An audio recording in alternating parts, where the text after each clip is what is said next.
should have done is recorded our conversation that we had yesterday, because that would have been a good podcast. Well, I think we answered every question and we solved a lot of problems here. And, you know, based on our conversation, we could get this team to 15-2 next year. All right. So hack our phones. That's the tell Commander Twitter to hack our phones. Yeah. Yeah. You know, by the way, have you gotten used to the name yet? You know, it's funny you asked that. Like when they changed the name originally, I don't know what it was, but I didn't have a problem saying it. Like somehow I thought for sure that it would slip out all the time.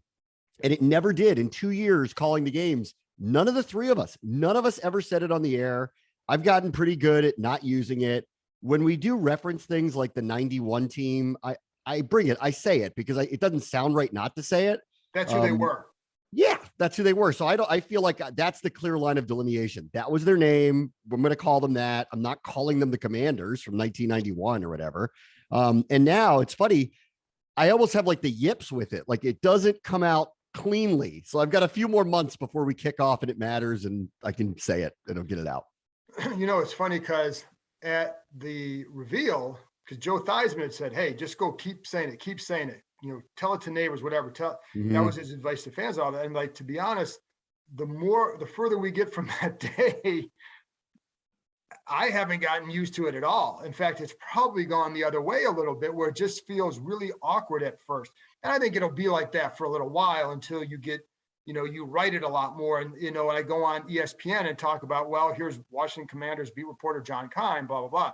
Then it'll feel a little bit different. But right now, to me, it's still in that awkward early stages. And I agree with you. Like when it was the football team, I hated writing that because it was you couldn't write that in second reference as a reporter. It just was awkward as hell. But, and maybe because this is more permanent, that it feels different. Like it's going to take a little bit longer for me to get used to referencing them this way and to seeing it referenced this way. So, people get used to it. I mean, I'll get used to it. You'll get used to it. Everybody will get used to it. I'm not, whatever anyone's feelings are about it in February, I don't think they'll feel the same way in September. No, and they certainly won't in 2028, you know, like when they open Commander Land, you know, wherever that may be in likely the state of Virginia.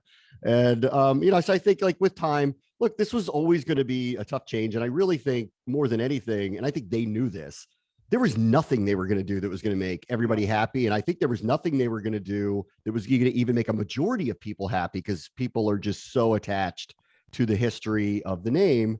And so it's just going to take some time. I think they ended on we've talked about this a lot. I think they ended in a logical place. And I think it's just going to take some time, but people will get used to it. And in the end, this town loves the NFL. You know, they want this team to win very badly. If they start doing that, you know, I think people will really enjoy the name and the look and all that stuff if they get a nice new sparkling stadium with a winning football team in it. Have you purchased property in Dumfries yet? Yeah. I'm not even going to joke with you. I looked. I looked because from Bethesda to Dumfries, that's going to be something. And if that's where it ends up, I'd actually like to have something down there that I could probably at least go to if I need to, if I'm going to go down there 2, 3, 4 days a week, whatever it is. So I'm considering it. Have you? Because it's farther for you. It's farther for you than it is for me. It is definitely further for me. And because I've had to make that drive before a couple times, and it is I think I like to tell myself an hour and 15 minutes is probably longer. It's a haul. It is not where I hope they end up. It is not. I think it's where it's going to end up personally. That's my gut, is that's the number one site personally. That's what I think, but probably, and I don't know, but only because, well, for a couple reasons. One, boy, that's really coincidental that Dan Snyder bought a house in Mount Vernon. Like that's kind of on that side of Virginia. And then secondarily, and I don't know this for a fact, but I'd have to guess that the state inducements package is going to be broader and more, you know, open-ended and more team friendly if they go to that area as opposed to Loudoun County. Loudoun County's developed. Loudoun County has a lot of suitors for land there. Loudoun County's already had a lot of things happen in it. This is an opportunity for that part of Virginia to really get a new economic center. And so I could see where it's going to be very, very, very attractive for the team, because I think the package is going to be better. Like you could take any of the three. However, if you go to Dumfries, we're going to give you the moon and waterfront property and all that stuff. So I'm just guessing here, but I actually think the Dumfries Woodbridge is probably going to be a better package. And then the team has to decide if the fans are going to be upset with that and would prefer Loudoun County. Right. Well, in that case, I definitely would prefer Loudoun County. My well, you would.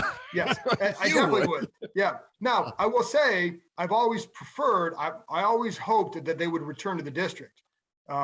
Everybody does. Everybody does. That clearly doesn't look realistic at this point. So if we're talking Virginia, then I preferred, and also because there's it's not realistic because they don't have the land to give them. I mean, I like Muriel Bowser and I appreciate that she politically says the right thing about this. But if you ask her the direct question, do you have control of the land that the federal government is overseeing in order to even make the deal to build this stadium at all, whatever else the entertainment center they want? The real answer right now is no. So they can't even come to the table with anything. Everybody would love it to go back. Like all the fans would love it to go back to the district. That's the easiest solution. Maybe the people who live down in that area don't want it, but like it's going to get redeveloped into something at some point. But right now, the federal government has not seized control of the land over to the city to make the decision. And therefore, there is no RFK land to be had. So I appreciate politically that she postures this, but it's just not even a possibility right now. And tick, tick, tick, you better hurry up if you want to get to the table, because this is the Virginia thing's rolling downhill. Well, the other thing, and when I had talked to one politician a week or two ago, very familiar with the stadium process, and his thinking was that Dumfries was attractive to the state, especially, and maybe even the team a little bit, because the proximity to both Richmond and then the district. And so I think they want to maintain their hold on the state. And one thing that's happened over the years for fans in this region, not just the state, but in the region, is you have Maryland or the Ravens encroaching on, Washington territory in suburban Maryland and all that. But you also have the Panthers, who have kind of gobbled up that share of North Carolina that the Redskins, this franchise, used to have. So I just, I wonder if that's not a way for them to try and protect and build it as much here and strengthen. I don't know. Just one thought I had. I think more than anything, and Jason Wright has said this a lot, and we're seeing this with other locales. The team is not just building a stadium. The team is going to build an entertainment complex. They're going to build a town. If you went down to Dallas and saw the Star, you would see what we're talking about here. Like SoFi, the Star, Patriots Place, what is happening out in San Francisco. And that's another point. I mean, the reality is a lot of these stadiums aren't close to their, major city hubs. Like Arlington and Frisco are nowhere near Dallas. They're 40 minutes away. Well, San Francisco Stadium is nowhere near downtown San Francisco at all. SoFi's in Hollywood. So but LA's a big, vast property anyway. Patriots Place has been in Foxborough for a long time. Buffalo Stadium is probably going to stay in Orchard Park when they build something new. Jets and Giants play in New Jersey. I hate to break it to everybody. I know it tugs at our heartstrings too. Let's put it at RFK. I think that's where everybody wants it. The reality is the NFL is looking for places to build entertainment complexes, which is exactly what the Commanders want to do. They want to have something like Dallas has, not just a stadium, but something that's going to have 100 events a year, a hotel, probably a sports book, commercial, residential, bars, restaurants, Commander Town. Like that's what they're going to get. And you know what? I don't know why that name makes me chuckle, but it does. Commander Town. I would call it either Commander Town or Commander Land, but one of the two, it's going to happen somewhere. Like it's going to happen. And that's the other thing about RFK is that plot of land big enough to accommodate that vision. I don't know that's even big enough to do that. And I would say this about Maryland, and I'm a Maryland resident. It saddens me that they're going to probably vacate that area. But, for 20 some years, like the fans have complained about going to FedEx Field. What has the Maryland government done to help enhance the area around FedEx Field to make it more of an attractive landing place? They've done nothing, so I'm really I know the fans get on the team about that stadium, and the stadium is the fault of the people who built it and where they put it and the entry and exit points and all the stuff that goes along with making that experience not a great one for the Washington fans. But I got to tell you, it's so ridiculous when I hear the Maryland politicians talking right now about how, well, we're willing to do this now, we're willing to do that now. For 25 years, the fans have been complaining about going to that stadium. you've done nothing to make it a destination point. And that's another reason why I think it's going to end up in Virginia. And that's a good point. And they really haven't. So, but yeah, I do think it'll end up here at this point. It's hard to think otherwise because Virginia is really pushing hard for it too. And I think they'll give them more concessions. They desperately want to keep them here and keep that tax base. So I do think that it will end up here as well. But there's a little bit of ways to go, and at some point they have to build a team that's worthy of people for people going to see them as well. And that's what we can get to right now. And so we got free agency coming up in a week and a half or so. How do you sell this team to potential free agents at this point? Well, I think the only sell has to go to the quarterback part. I think the rest of it, this team is, you can complain about the management through the years. They've always been able to get deals done. So I don't know that you have to sell coming here all that hard. I don't know. They need a middle linebacker. I'm going to go with the one that they target. If they offer him more money, he's going to show up here. So I don't know if there's a tough sell. Yeah. Now, if Russell Wilson was actually available via a trade, and it doesn't sound like he is right now, if you listen to Pete Carroll and take him at face value. But if he is, I think you do have to sell him on the vision of what you think you're building here and why he can win here. So I do think there's a few specific people that you'd probably, Russell Wilson, namely, but outside of that, I like this middle linebacker from Atlanta, and he's a free agent. And I don't think you need to sell him to come here. I think you just need to say, how much do you want? And this is what we're going to pay you.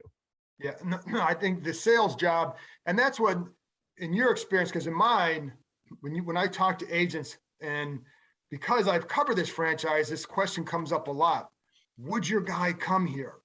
And what matters to your players, to your clients? And I'll talk to players about that too. And it's not what fans think. Like, they're not paying attention to the congressional stuff. Of course the average guy isn't. Now, I think like Russell might, even if this team were 11-5 or 11-6, I don't think Russell Wilson would look at that. Do you know what I mean? Like, I don't think. Yeah, no, I think for him, someone who's image conscious, who's going to be the face of the franchise, does he want to answer questions about stuff like that? Of course not, especially when he had nothing to do with it.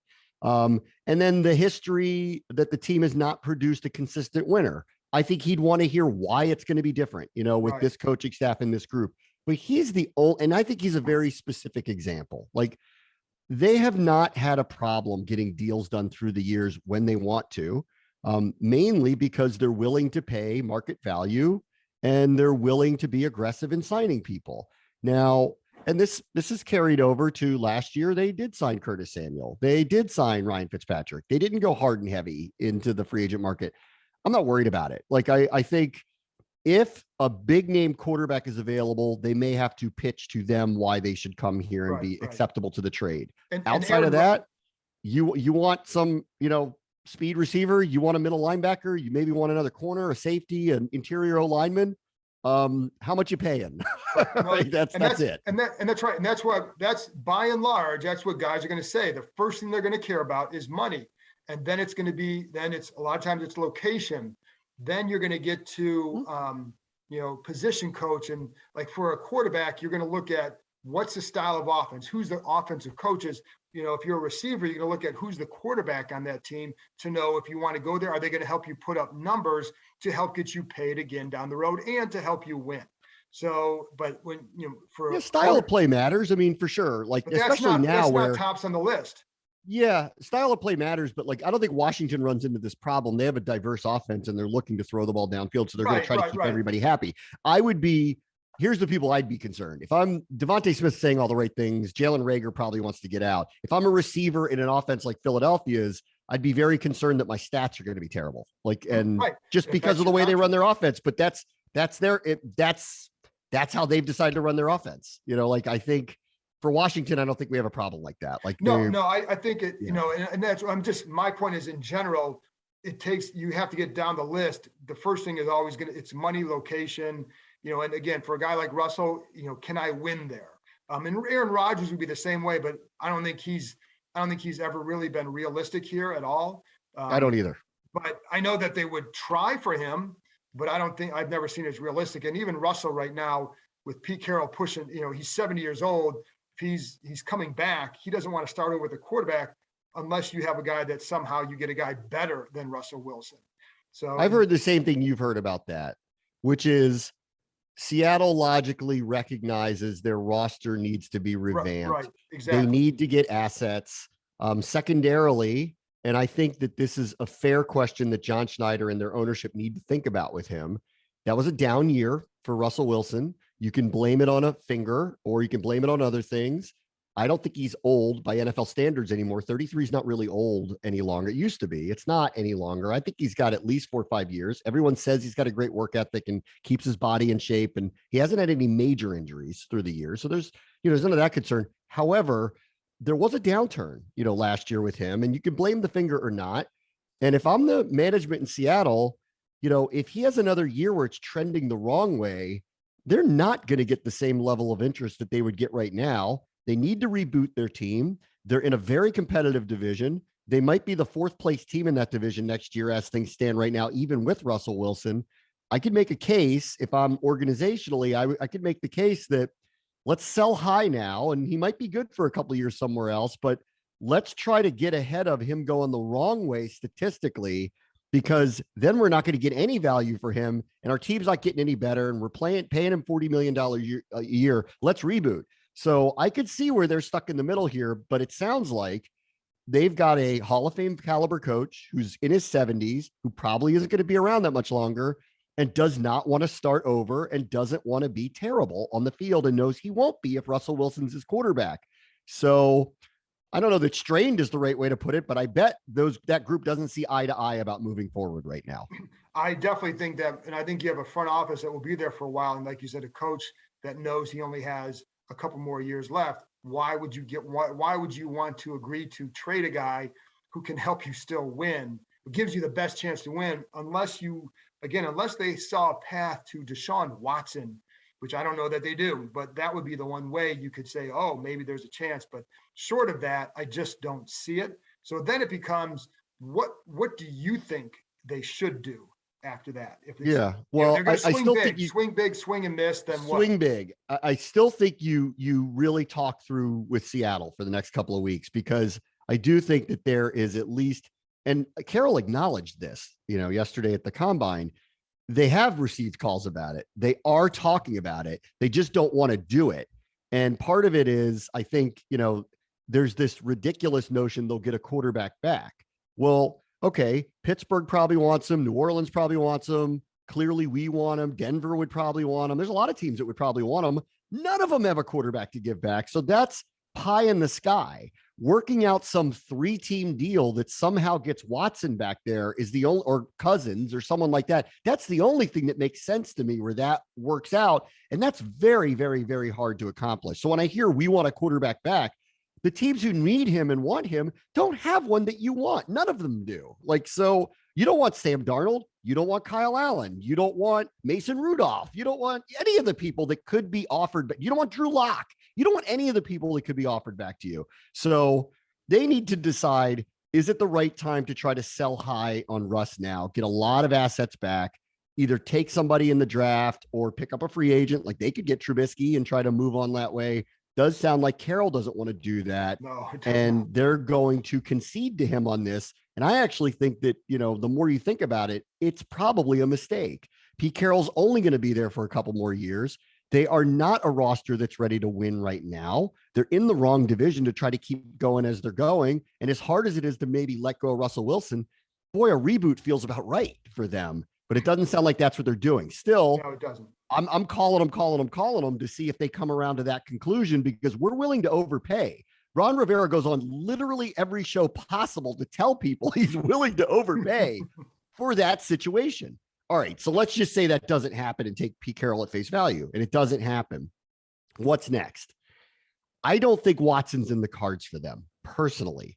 I also know that his criminal stuff has not been settled yet. And while his lawyer sits there and tries to say, we think by April 1st, we're going to hear this. The reason why he's saying that, he's trying to pressure the police to make a decision so that he can trade his guy before the draft. The police don't have to listen to him.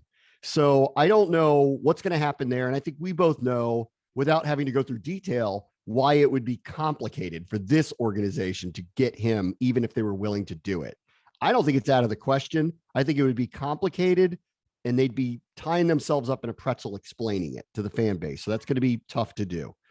Outside of that, I don't think we're getting Rodgers. I'm with you. I don't think we're going to try to get Kirk Cousins. And I think Derek Carr is staying in Vegas. So but you know what? Even he's an interesting one because until he signs that extension, agreed. You talk about trying to get something for him now because you're not getting anything for him next year unless you want to tag him. So, Agreed. you know, and then you're paying him a lot. So that one's tough. With Garoppolo, who is available now that he's having shoulder surgery, me personally, I'm out. Personally, yeah, I don't want to get somebody who's coming off shoulder surgery in the last year of a contract that is going to anticipate getting an extension with guaranteed money attached to it. I don't think if you're Rivera, who's saying third year, no, I have to win, time to take a jump. Do you really take a chance on damaged goods? I don't. And I don't think, Bram, I think the other thing too, I think the only way he ends up here is if it's such a good deal for them, where there's like some 6th round pick that turns into a second if he actually plays. But even then, Rivera acknowledging we need to do something here. How do you, if this blows up in his face, let's just say we have a year of Jimmy Garoppolo and every week he's on the side field and he's never playing and they keep saying he's getting better, but never actually plays. How do you then explain that to everybody after the year's over? I think you put yourself on the hot seat by taking a chance on something like that. I think it's important to say this, and I think you agree with me. Rivera talks a little bit like he understands he could be on a warm seat. I have yet to hear a whiff of anything like that. Correct. That is why, and that is why I think while he'd love to swing big and he'd love to get a big deal quarterback in here, if it doesn't happen, I think he needs to be risk averse from taking a chance on someone that would put him on a hot seat. Garoppolo, to me, signifies that. No one here is excited to get him in the first place. You'll hear the same thing over and over. Good guy, good teammate, doesn't elevate a lot of people. Now he's coming off shoulder surgery. People aren't going to be like, wow, here we go. Let's go to the Super Bowl. Why would you take a chance on something like that? So to me, right now, if they can't hit the home run, the take a chance guy is Trubisky. And I think he's going to be high on their list. I think people are going to be very surprised what he gets on the market, mainly because the draft doesn't have 5-star, can't miss, got to take them quarterbacks this year. So I think there's going to be a lot of teams, and this may be one of them, that goes, let's give it a shot. No assets given up. It's only money. It's not going to be top tier money. We hit a home run with this guy. We found a dude who's our Tannehill. We don't. We get out of it. No harm, no foul. Well, and I think a lot of people are going to point to the Matt Nagy influence and try. If you get him, you're going to say, well, Nagy didn't use him right. Now, I don't know that that's the complete accurate narrative or the complete accurate truth, but that's how it's going to be sold and as to why, in some ways it's a no harm, no foul, because he'll get around $10 million a year. And maybe more. I think you might be surprised. It might be more. I think there's going to be a lot of interest in him. I would say this, the expectation from what I've heard early, even last week, was 10 million. Now I think we'll have a better idea after this week, after meetings at the combine and all that, to see how many teams are truly interested in at a certain level.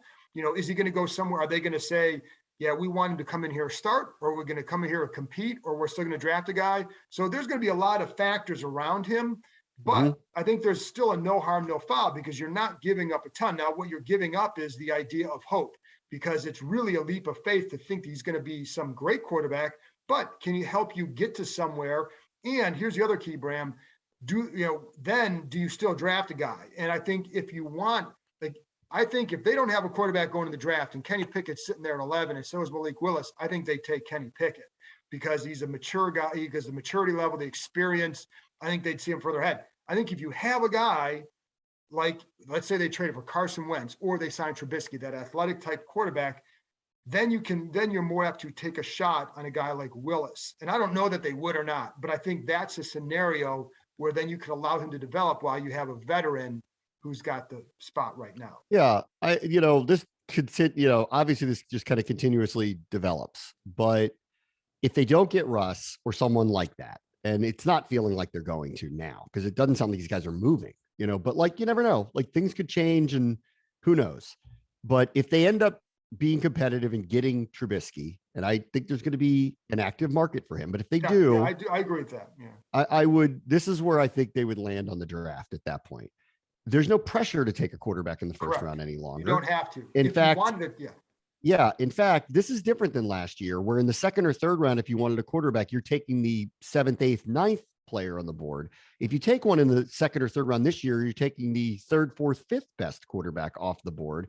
And you may feel pretty good about that. So like, if you like someone like Carson Strong, you don't have to pay up the price that it's going to take to get him in here.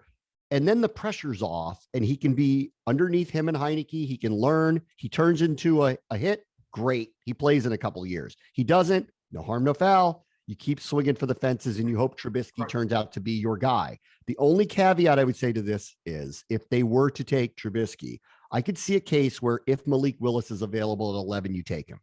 That he's the guy that people seem to look at and see the athleticism and see the big arm and say, give him a little time and he'll have a shot to be really good for you.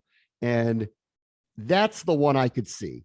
Now, does Trubisky want to go somewhere where somebody's doing that? Probably not. So, so that's the other thing. So that's the only other one. Otherwise, if you get someone like Trubisky, I would make the case for you're taking either one of those corners at 11, you're taking maybe the best interior offensive lineman at 11, or you're trading back for someone who wants a quarterback, get some more assets, and you're taking a linebacker, a receiver, an interior lineman, a cornerback later, because there would be no pressure to take a quarterback. And I think this year of all years, you should not feel pressure to take a quarterback early. Right. And I think that's why if you got a Trubisky, and when you look at this class, if Trubisky was coming out with this group, where would he be? Where would he rank in this group? So that's why you don't, it's not the group where you want to force it. But I'm like you, like if they took one of the corners there, I'd applaud that because I think those guys could be really good. If they traded back and they took Nakobe Dean or someone like that, I would have no problem with that because I think it makes your defense a lot better potentially. Just like the corners would, you want that corner depth. I'd have zero problem if they took a receiver there. And because like for as much as we've talked about Dyami Brown in the past, there's no guarantee he's going to take this big jump and become that guy. They don't have that. They don't have that. I have a hard time with that position only because McLaurin's going to get paid and Samuel's already been paid. So a first round pick at that position seems tough to me, but I guess, listen, I'm advocating for a corner and that's already been paid too. So I don't know. And I think for the same reason I would take a corner, like that's where I want playmakers on this roster, but I'm not like, I look at something else first, but I'm not going to turn my nose up at either just because we don't know what Samuel, was he going to stay healthy? If he does, we know what he can do. We don't know if Dyami Brown's going to make that leap. So who's your second guy that you know? Now there's no guarantee a rookie does that either, but it's why it's why I wouldn't dismiss anything there. But I think there's some that are more likely. Quarterback, if they don't have one, obviously that's going to be a target. Trading back would be desirable. And, in that case, you almost need to have a guy on your roster already where you're comfortable saying, we don't want Malik Willis. We're going to trade back and because someone will come up to get him and get something else and then pick either a linebacker or a guard or whatever it is and be happy with that and get other picks to continue building your roster. And then again, and my thing would be just like last year, I felt like I would have done more to get assets for this year's draft. I would do the same for next year as well. If you don't have that guy, get something in your back pocket, like what the Eagles and Giants did. So that way, if it comes to it and you want to be aggressive, you have more ammo to be more aggressive next year. Because if they don't solve it this year, if they draft, because I agree with your scenario, and I've heard this painted over here, which is get the veteran and pair him with the rookie, likely in the second or third round. But if you think after a year, those guys didn't really progress to where you think they could be a franchise type quarterback, then you try again next year. Yeah. Then you move on. But if you give up the first round pick, there's a lot of pressure on it happening. The guy better turn around and be very good very quickly. It's tough. The other one I thought my ears perked up big time when I heard Joe Shane, the new GM of the Giants, say Daniel Jones is the quarterback of this team right now.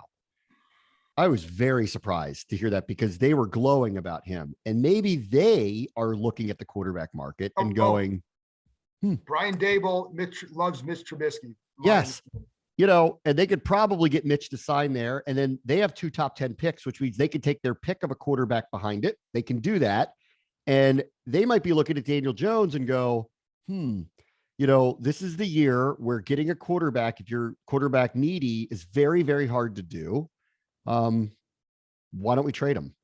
Trade him now, like make him available, because laugh at that all you want. He suddenly becomes a very viable candidate for a quarterback needy team who's trying to do a second go around with somebody. So this might be the year. And if that's what I thought about Trubisky too, I'm like, he's already got a relationship with them. They love him. He's not going to cost that much money. They're not going to get a lot for Jones, but they could probably flip him for something. And then they've got 2 top 10 picks. They could pick Pickett or Willis and put him behind Trubisky for a year or two. So I perked up big time when I heard the Giants kind of hedge for the first time about Daniel Jones. Well, I think that's a Dable influence. And I do think that my understanding is that he does like Trubisky, and, we'll see. But last thing on the quarterbacks, do you think they made a mistake last year not doing a little bit more to get up and get Justin Fields, whom they did like, and they had discussed moving up for him? I don't know what the price was. And that's the problem too. I don't know either. And that's where Rivera has said to me, privately, like the price was too high, but I don't know what the price was. I've heard that, and I've said the same thing. Until I know, it's hard for me to say. Do they regret it? Bram, I think it's telling what he said the other day at the Combine, which is, does anybody care what the Rams paid for Stafford? Yes. No. Right, but he also so 2 things are happening at the same time too. He also was saying last year, this roster isn't ready to do something like that. He now is saying the roster is ready to do something like that. There might be a little bit of fudging about, do you really feel like it's ready? And are you just really feeling the pressure of finding the quarterback and doing that and hearing it about it? And so, both things can be true. They didn't want to pay the price last year. They didn't feel like the roster was ready to do something like that. And at the same time, he said early, I liked what the Rams and the 49ers did going to get these guys, but he also felt like they were ready to do it. And there they were playing in the NFC Championship game against one another. So he was right. I mean, he's validated by that. He was right, by that. He feels like the team is in a better place and should now. And so I think they're willing to pay the price, but there's no one, to your point, to pay the price for this time around other than a veteran. And so I think that they're kind of stuck. I mean, I would say this, and this is probably an unfair criticism. If you knew that this quarterback class was going to be extremely weak this year, then yes, you should have paid the price to get ahead of it so that you wouldn't be stuck here going, what do we do? Because the answer's not in the draft for us this time.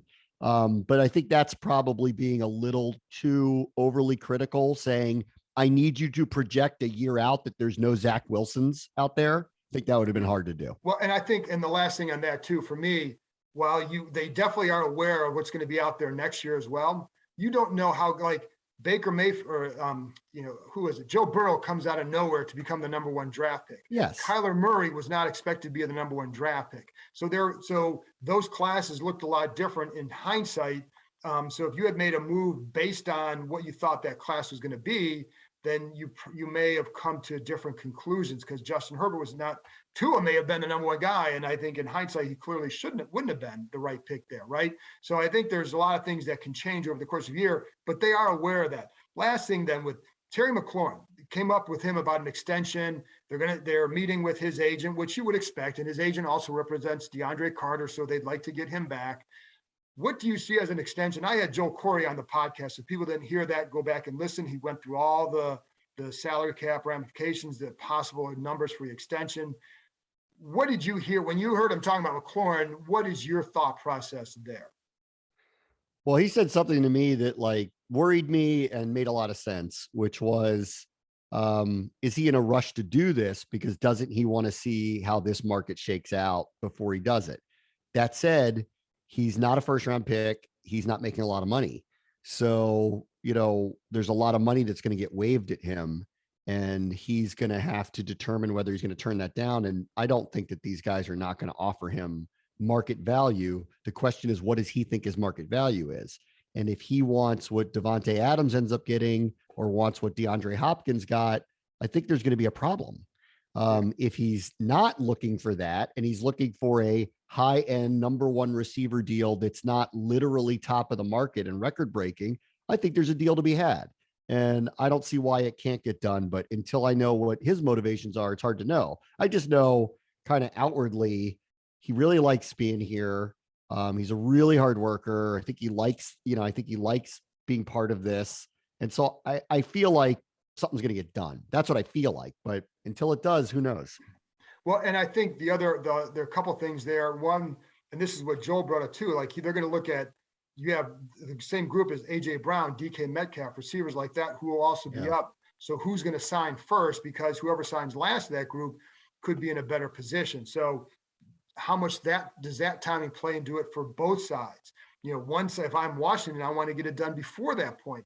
If I'm McLaurin, I probably wait. If I'm McLaurin, I may want to wait and see what their plan is at quarterback, because that could affect your future contracts as well. Though if they give him a 4-year extension right now, and it's for a lot of money, I think he'll probably live with whomever because he's got his money. Yeah. And so I would wait until Adam's situation is going to get settled.